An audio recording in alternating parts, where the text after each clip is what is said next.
Hello दोस्तों, अभी मैंने मैटर के 3 स्टेट्स तीनों लिए हैं, जिसमें ठोस यानी सॉलिड के रूप में, लिक्विड और गैस के रूप में एयर को लिया। इन सभी को अपन एक साइंटिफिक तरीके से समझने के लिए सबसे पहले इनके कंपैरिजन को अपन 4 प्रॉपर्टी से समझ सकते हैं, जिसमें शेप एंड वॉल्यूम यानी उसका आकार और उसके आयतन के आधार पर। दूसरा हमारा पॉइंट है कंप्रेसिबिलिटी यानी उसकी संपीड़ितता के आधार पर। और तीसरा है रिजिड और फ्लूइड के आधार पर। रिजिड का मतलब कोई भी मेटल सॉलिड है, स्थिर है या तरल के रूप में है। चौथा पॉइंट है क्या किसी भी मेटल को किसी कंटेनर में डालने पर वो पूर्ण रूप से भर जाता है या नहीं। इन 4 प्रॉपर्टी के आधार पर अपन इनकी एक दूसरे की तुलना करेंगे, जिसमें सबसे पहले है आज अपन चर्चा करेंगे सॉलिड के बारे में। तो सबसे पहले सॉलिड को समझने के लिए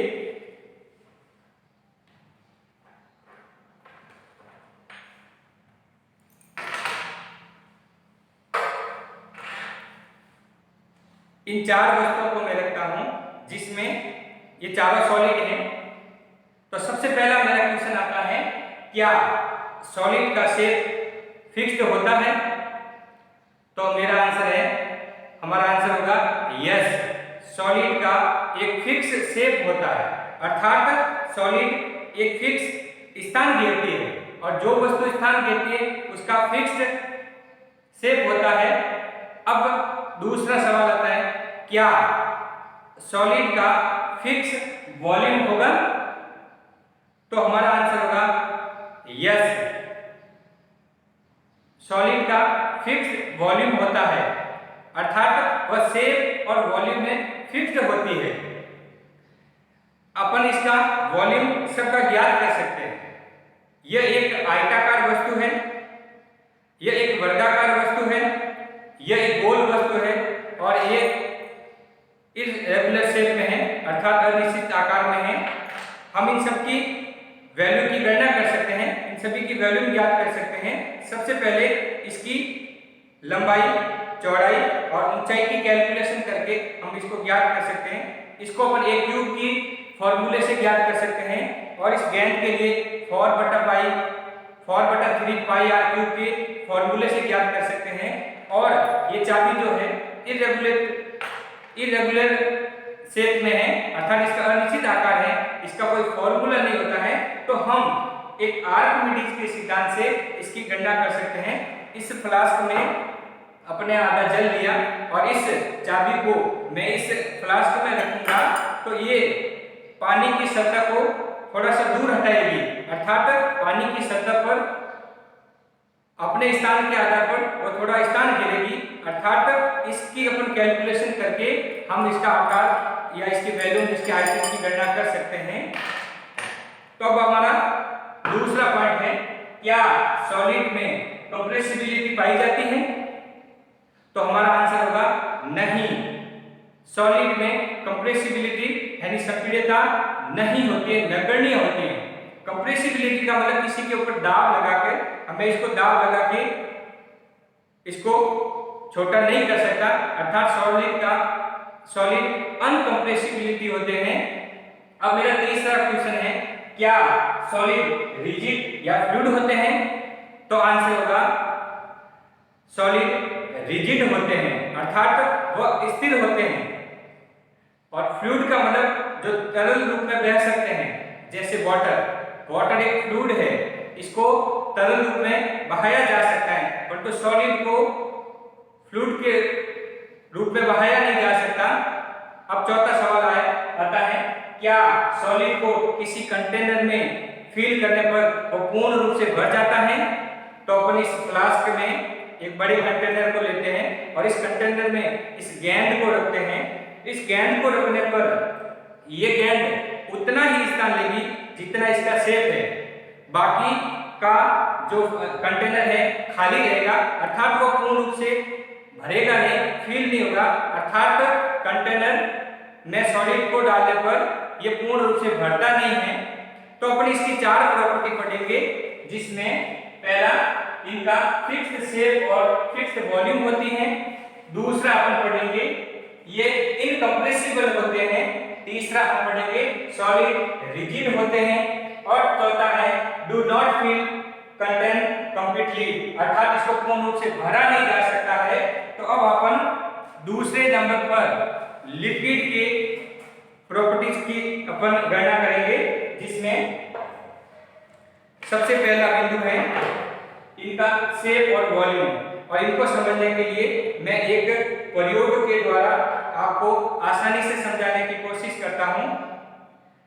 यह एक बीकर लिया जिसमें मैंने 100 ml जल डाला। 100 ml जल डालने के बाद अब अपन ये देखेंगे क्या इसका फिक्स्ड शेप और वॉल्यूम होता है। तो लिक्विड का फिक्स्ड शेप नहीं होता है, परंतु लिक्विड का फिक्स्ड वॉल्यूम होता है। और अपन इसको समझने के लिए ये एक सरल प्रयोग करते हैं।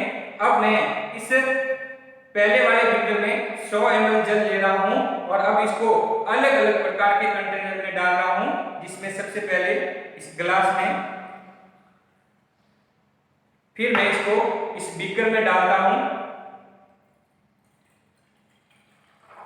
और इस बीकर के बाद मैं इस सिलेंडर में डालता हूं।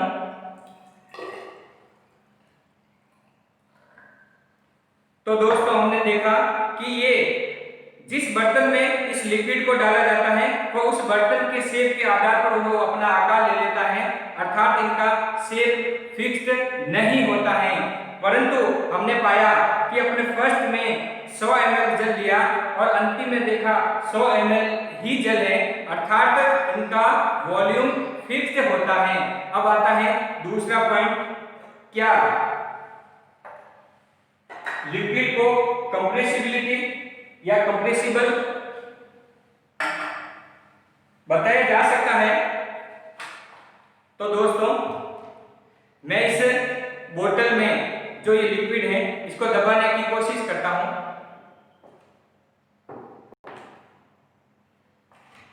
तो दोस्तों ये जल अनकंप्रेसिबल है, अर्थात लिक्विड अनकंप्रेसिबल होता है। अभी मैंने दबाया तो ये जल कंप्रेसिबल नहीं हुआ, इसके जल के ऊपरी भाग में जो ये रिक्त स्थान है, खाली स्थान है, इसमें एयर थी, हवा थी और इसी वजह से ये हवा में कंप्रेशन हुआ, न कि इस लिक्विड में। तो हमारा आंसर होगा लिक्विड अनकंप्रेसिबल होते हैं।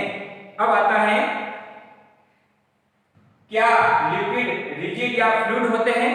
तो अपन देखते हैं इस बोतल में से ये जल लिक्विड जो है वाटर फ्लूट कर रहा है, अर्थात लिक्विड बह सकता है। तो लिक्विड फ्लूइड होते हैं, अर्थात ये तरल रूप में बह सकता है। अब हमारा चौथा सवाल आता है कि ये किसी कंटेनर में डालने पर क्या उस कंटेनर को पूर्ण रूप से भर देते हैं। तो हमारा आंसर होगा नहीं, लिक्विड को किसी भी कंटेनर में डालने पर वह उस कंटेनर को पूर्ण रूप से फिल या पूर्ण रूप से नहीं भर सकते हैं। हम देख रहे हैं इस बोतल में से इस फ्लास्क में अपने जो जल डाला, वाटर डाला, ये इतना ही भरा, बाकी का शेप आधा खाली है, इसका शेप भी आधा खाली है, अर्थात ये किसी कंटेनर में या एक कंटेनर से दूसरे कंटेनर में डालते हैं तो ये पूर्ण रूप से पात्र में भरता नहीं है, बर्तन में, कंटेनर में भरता नहीं है, अर्थात इसको पूर्ण रूप से नहीं भर सकता। तो अपन इसकी लिक्विड की चार प्रॉपर्टी इन्हीं के आधार पर पढ़ते हैं। तो लिक्विड नो फिक्स्ड शेप के होते हैं, परंतु इसका फिक्स्ड वॉल्यूम होता है। ये बर्तन के आकार के आधार पर अपना शेप ले लेते हैं, परंतु इसका वॉल्यूम हमेशा और हमेशा फिक्स रहता है। ये अनकंप्रेसिबल होते हैं। तीसरा पॉइंट, ये फ्लूइड होते हैं, अर्थात ये तरल रूप में बह सकते हैं। चौथा, do not fill content completely, अर्थात ये पूर्ण रूप से इनको कंटेनर को नहीं भर सकते हैं। अब हमारा तीसरा टॉपिक आता है गैस, और इसको समझने के लिए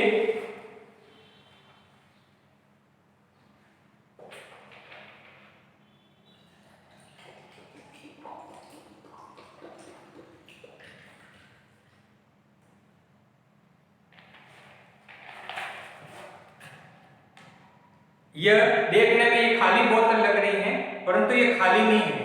इस खाली जगह स्थान पर, ये खाली स्थान पर, इस खाली स्थान में वायु, एयर भरी हुई है। और एयर, क्या इस एयर का फिक्स शेप और वॉल्यूम होता है?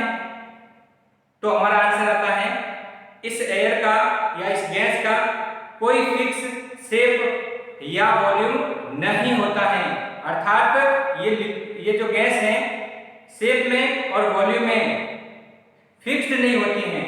अर्थात अब ये इस बर्तन में है, अपन इस बर्तन से बड़े कंटेनर में डालते हैं तो वो उसके हिसाब से अपना आकार ले लेती है, और यदि अपन इसको छोटे कंटेनर में डालते हैं तो वो उसके आधार पर अपना स्थान ले लेती है। शर्त ये रखनी है वो ऊपर से बंद होना चाहिए। यदि ऊपर से खुली रहेगी तो यही पूरी एयर इस कमरे के अंदर फिल हो जाएगी, भर जाएगी और अपना आकार, अपना वॉल्यूम इसके आधार पर बना लेगी। अर्थात गैस जो होते हैं शेप में और वॉल्यूम में फिक्स्ड नहीं होते हैं। अब आता है क्या गैस कंप्रेसिबल होती है? तो हमारा आंसर है यस, गैस कंप्रेसिबल होती है। अर्थात इनको एक बड़े बर्तन से छोटे में और एक छोटे बर्तन से बड़े बर्तन में कंप्रेशन के द्वारा, दाब के द्वारा फिल किया जा सकता है। वो अपना स्थान, अपना आकार, अपनी वॉल्यूम उसके शेप बर्तन के आधार पर ले लेती हैं। जैसे कि हॉस्पिटल में यूज होने वाला ऑक्सीजन गैस का सिलेंडर, और उसमें ऑक्सीजन गैस को कंप्रेसिव करके उसके अंदर स्टोर करके रखा जाता है। और इसी के आधार पर एक दूसरा उदाहरण सीएनजी, कंप्रेसिव नेचुरल गैस, जो आजकल ऑटो में, बस में इसका उपयोग किया जाता है ईंधन के रूप में। ये कंप्रेसिव नेचुरल गैस ही होती है जिनको इन कंटेनरों में कंप्रेसिव करके भरी जाती है। अर्थात उनके शेप को, उनके वॉल्यूम को दाब देके बढ़ाया और घटाया जा सकता है। अब अपन देखते हैं क्या गैस भी रिजिड या फ्लूइड होती है? तो हमारा आंसर होगा गैस फ्लूइड होती है। अर्थात जिस तरह से लिक्विड फ्लूइड होता है उसी प्रकार से गैस भी फ्लूइड होती है। अर्थात गैस भी बह सकती है। जैसे अपन इस बोतल को खोलते हैं तो इसमें से जो वायु है वो इस कमरे के अंदर आ रही है।